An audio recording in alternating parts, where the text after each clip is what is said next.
Je sais pas vous, mais moi, j'aime pas attendre. Pourtant, aujourd'hui, on est toujours plus nombreux à circuler d'un endroit à l'autre.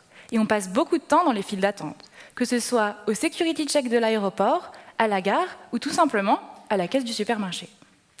Ce que ces endroits ont en commun, c'est qu'il s'agit de lieux de transition, où l'on doit faire circuler rapidement un maximum de personnes tout en les contrôlant. On a donc un compromis à faire entre beaucoup de points d'accès pour faciliter la circulation des gens et peu de points d'accès pour un contrôle plus assidu impliquant un minimum de gardiens. Ce compromis, c'est exactement ce que j'étudie. Sauf qu'à la place d'humains qui prennent un peu trop de place dans mon laboratoire, j'étudie, comme vous pouvez le voir ici, des fourmis. Et oui, car la fourmilière, comme nos gares ou nos aéroports, possède plusieurs entrées, par où de nombreux individus doivent circuler. Ces entrées permettent aux ouvrières d'aller chercher de la nourriture à l'extérieur, mais elles permettent aussi aux intrus de rentrer dans le nid.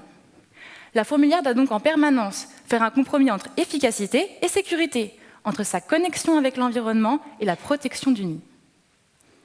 Mais alors, comment font les fourmis pour résoudre ce compromis?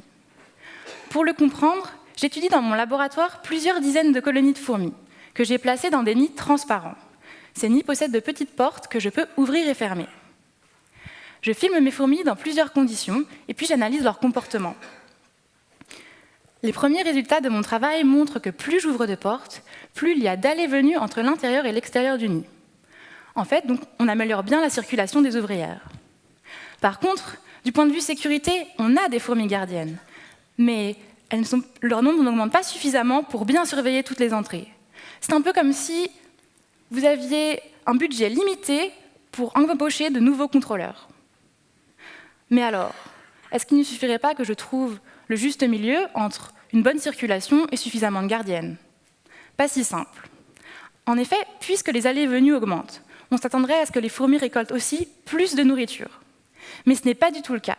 Au contraire, tous ces allées et venues créent une sorte de cohue générale, et les fourmis se perdent sans atteindre la nourriture. C'est un peu comme si vous aviez une gare, auquel vous ajoutiez plein d'entrées. Vous rentreriez plus vite à l'intérieur. Mais vous bousculeriez tous au milieu du hall d'entrée et vous ne parviendrez pas plus vite à votre train.